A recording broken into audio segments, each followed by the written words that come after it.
everybody, I hope you're having a lovely evening. We are going to be getting into a candle making video. So in front of me here I do have lots of my lovely candles, some of them that I've already made, so they are getting ready to be tested, and I have tested lots of these. So today I'm going to go through the wicks that I'm going to be using, and we have also got something super special. We are going to be using these. These are absolutely amazing for centering your candles. So we're going to be using those. This is from an Aussie company called WICKS, and I will be giving you the website and everything else. So please look into the description down below, and I will leave the links for this amazing company. And they do have many sizes, but I'll show you how they work so that you will know they work super easy. So let's get into this fun video. Now we are going to be getting into this video, so I thought I would show you a few things. So here down in these ones here, these are ones that I've already made. They've cured for a couple weeks, and we will actually be starting to use them soon. But the reason I've got these here to show you is there's something really important. Now, can you see around the edges it's going yellow already? That means, you know, it's just to do with the fragrance oil. And this beautiful fragrance oil, which this is my cashmere silk, has a lot of vanilla in it, which is fine. But you know, the one thing I did not add when I did that is the UV stabilizer, which definitely helps with things like that. And here is one that I have used it. You can see it's quite white and no ring around the outside, the same as this one here. I've also used it as well, so if you can see, that has nothing on there.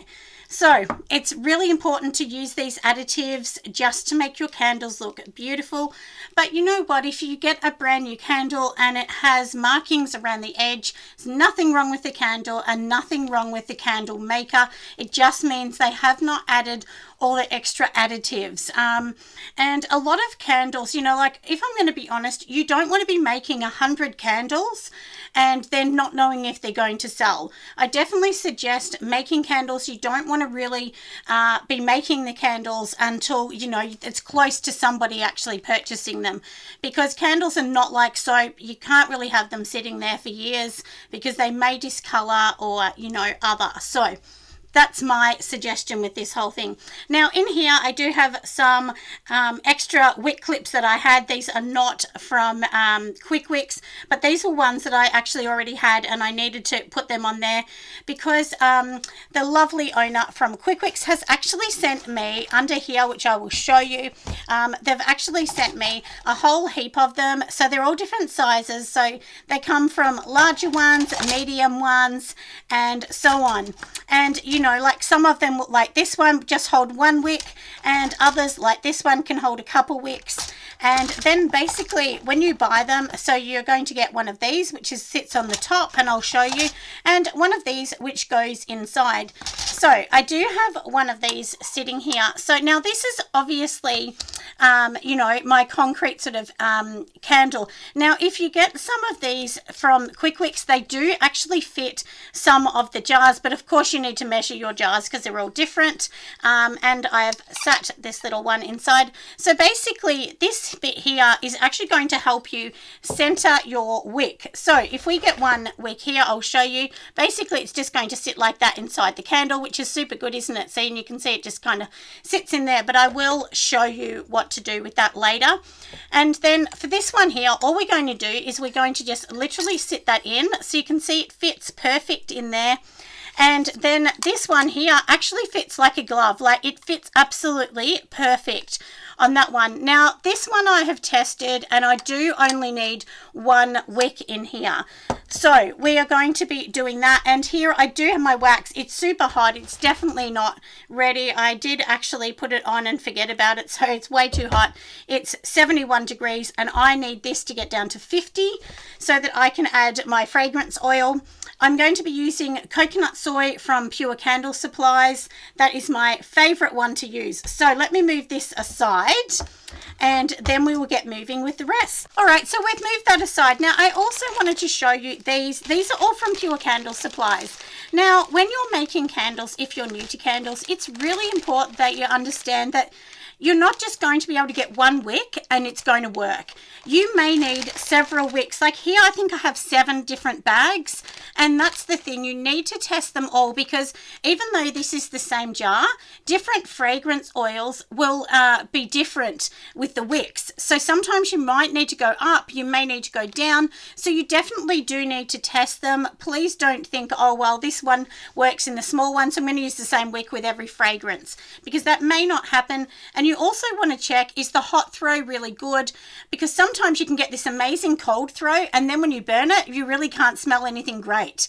And what I actually do is I make these and then I actually give them away to other people, and I ask them to test them. So you can make up a sheet and you can basically ask people to fill in the sheet. So it might be, you know, how long before they smelt it, how long before it reached the edge. And of course, you're going to do all that testing yourself, but it's also good to give it to somebody else, somebody in your family. Generally, I would try, because that way you can walk them through the form and it's going to help somebody else doing it. Sometimes having 2 different people is a really good idea. So now with these ones here, generally I would say that, you know, you're going to be using a PT 80 generally, or a PT 75. And if I can make that really simple, if we take that off, generally you're going to measure the circumference from the inside to the outside. And if this is 8 centimeters here, it generally means you need anything from, 7.5 centimeters to 8.5.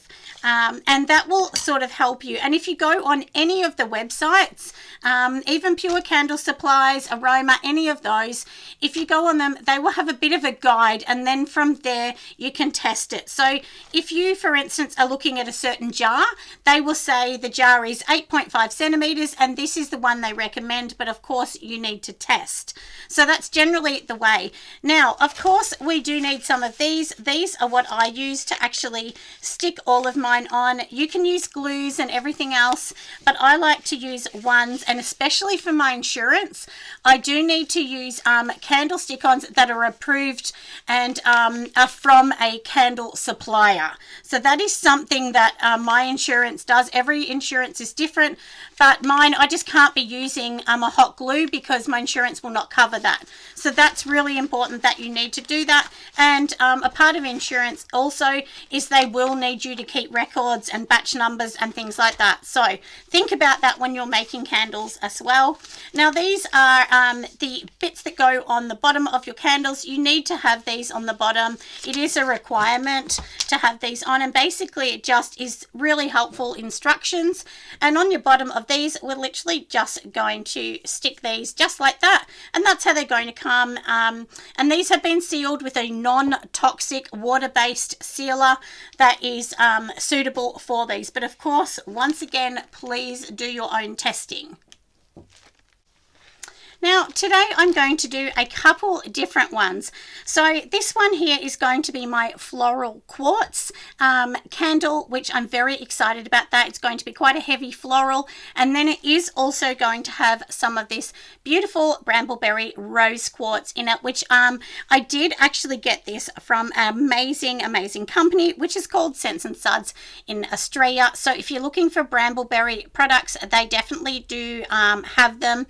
So this is basically what this one is. So anyway, we are going to be using that one in there. We're going to be doing a gorgeous cactus one, and one that I know so many people are waiting for, which is my orange one. This one is going to be my apricot tea, which is a very special one.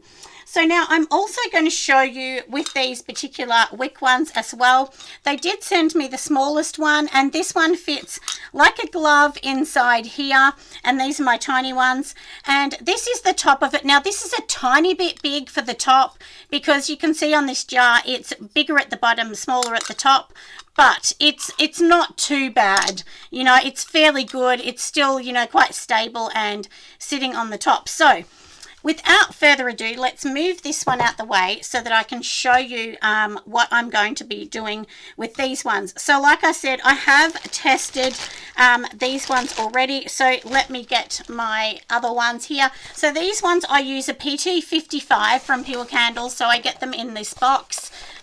You know, you can buy them smaller amounts or bigger amounts. You can buy them in small bags, which I think they come in like 20 or something, or you know, you can buy hundreds, depends on what you want. So this is the one I'm going to use, which is your general just sort of cotton wick one.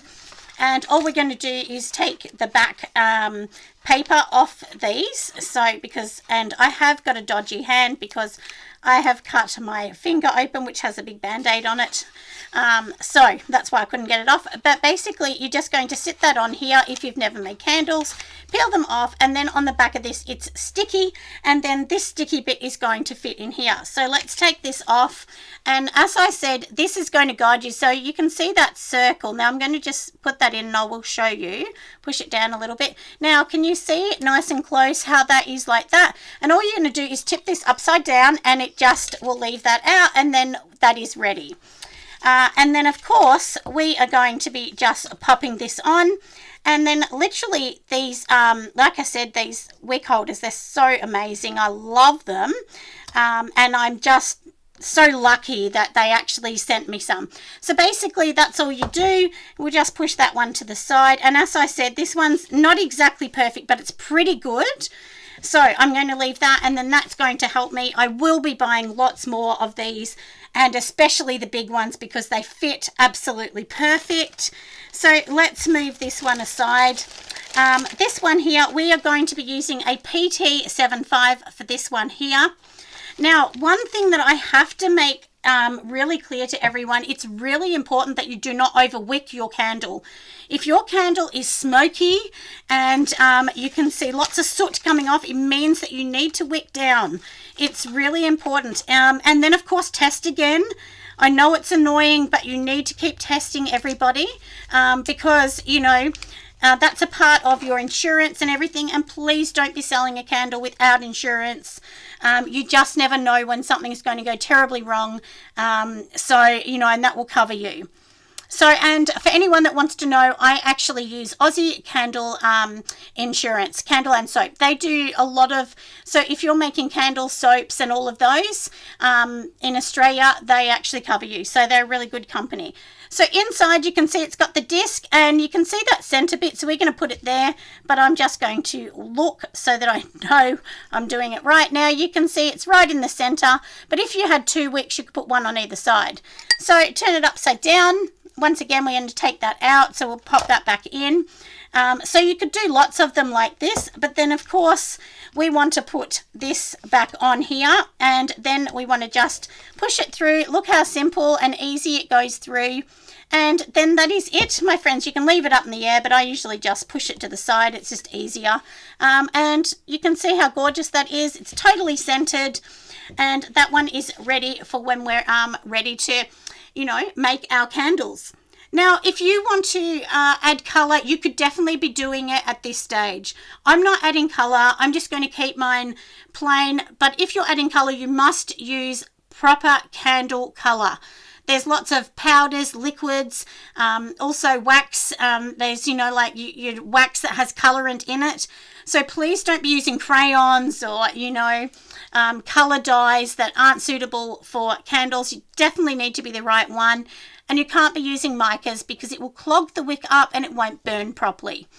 So, and now that we've got all of that out of the way, we are going to double check this. I can still feel that it's quite warm.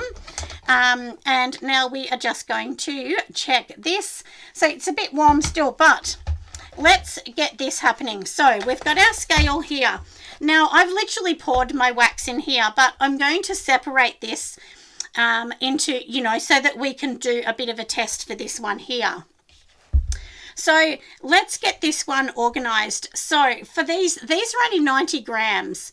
Now, generally, I'm going to use 9% fragrance load. So, you know, obviously, if you're going to be measuring 100 grams, then 9% of that is going to be fragrance, and the rest is going to be wax. So that would mean 91 grams in wax and 9 grams in your fragrance oil.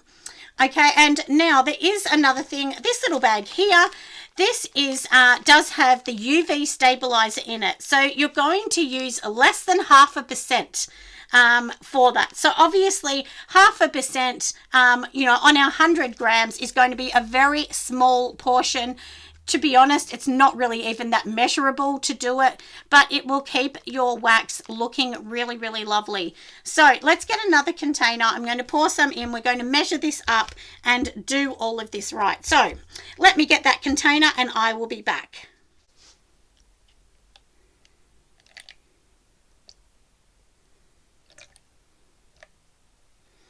So we are going to measure this up to be 91. I had a few issues with my scale, so I had to go and turn it all off and refix it. But you can tell, I mean, if you know that if I fill this whole thing up, it's not 91, and we need this to be right.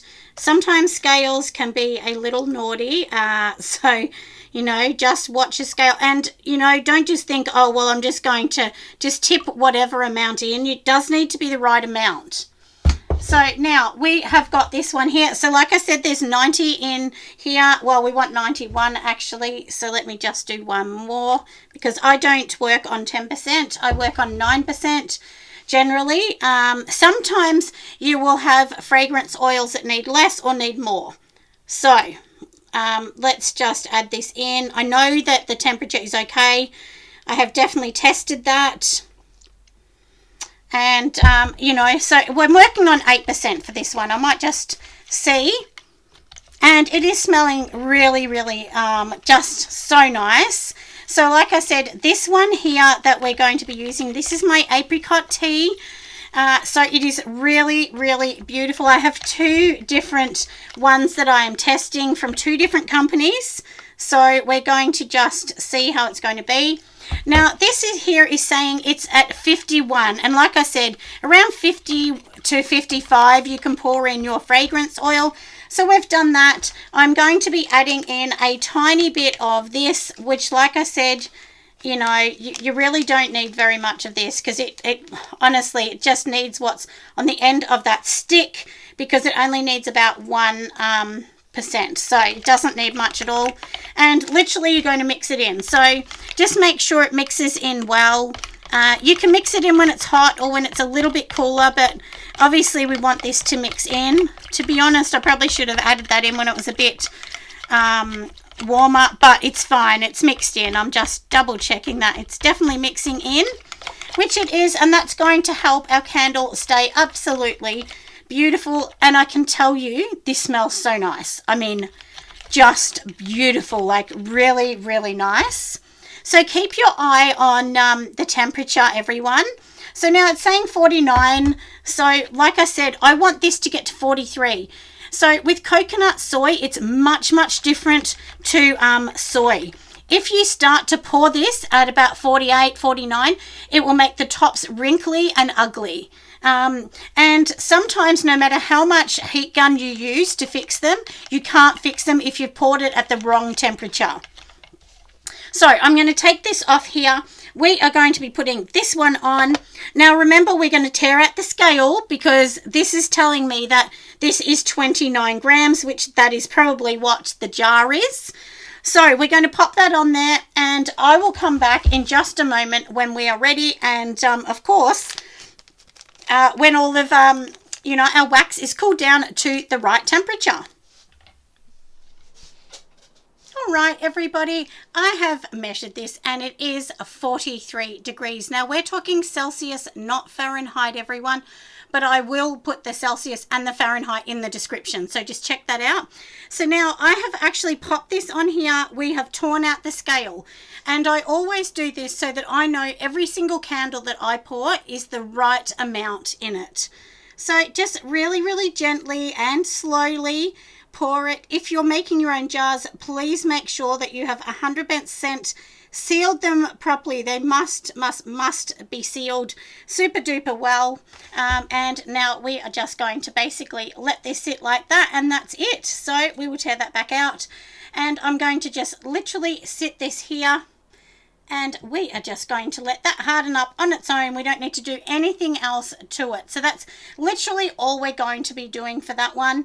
And we will be doing some of these other ones here in a moment, but we're going to check that out just to See, so let me get a few jars organized and then I'll come back and show you what I'm doing next. All right, so we are on to this next one. I have mixed everything up, so let's just slowly pour it in. This one here is, it's called Floral Quartz, this one. So it has a beautiful rose, a little bit of an earthy kind of scent to it, a little bit of gardenia, violets, and orchid in this one. So this one is absolutely beautiful. I just love it. So let me just set this one on here. It's looking a bit beautiful, isn't it? So usually when you've done this, I say try not to move it too much, but you know, we want it all to do its little thing. And you can slowly see when they all start to solidifying, because you'll start to see like a white filmy kind of look, and I will show you that. Now don't take out the wicks for about 2.5 hours.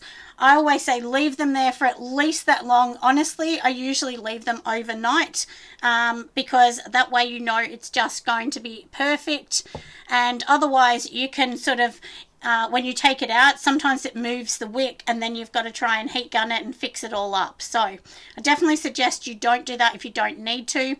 But that one is all done. So let's just get on to my next one and then I'll show you when they're all looking gorgeous. All right, everybody, I have let these sit here. They've only been sitting here about 30 minutes, but I just wanted to show you how nice and beautiful they are. So you can see once the temperature is right, you can see that is really smooth. There is no wrinkles on the top at all. I'll show you the other ones as well. They're exactly the same. And this is what I made. Your process needs to be exact. The temperatures need to be super good. If they're not good, it will be wrinkly and ugly, and I know because I've done them before. I've tried many of them at different temperatures. So I say 43 degrees Celsius is a must for this coconut soy, and it is an absolutely amazing wax. It's the only one that I use now for my beautiful candles, and of course this one's from Pure Candle Supplies, and I've tried lots of different ones from Aroma, Aussie Candles, Candle Supplies. I mean, I've tried heaps of different ones. Honestly, this is the one I like the most. It's very super smooth, but I will tell you your process needs to be exact, as I said, or else it won't work. So just make sure you practice. Often it's not the wax, it's our process. None of us like to hear that, but it's true. But I won't be taking, you know, we don't want to take the wick out yet because it's still soft. So I'll probably come back in the morning, I'll take it out, and then I'll load this video up so you guys can all sit there and have an amazing watch. And I really hope this has helped you with candles. Candles are not as easy as they look. It is a science, you know, like we're dealing with molecules of wax. Of course, we are also dealing with fragrances, and all fragrances are different. So I hope, like I said, this has helped. But anyway, I'm going to bring you back in the morning and we'll see how beautiful they are. Hello lovelies, it is not the morning. I absolutely could not wait. I just wanted to open up this. So anyway, I have already taken it out, and yes, I did. Should have waited, but typical me, I never wait for anything. So you can see here, just it's moved a little bit away from the wick. That's okay. We will just heat gun that off in the morning, and there's a couple other ones that I've also taken off, which I should have waited, but you know, who cares? It's just the way it is, isn't it? And the same as this one here, I will need to fix that one up, but that doesn't matter. That's a general thing that we usually have to do anyway with candles.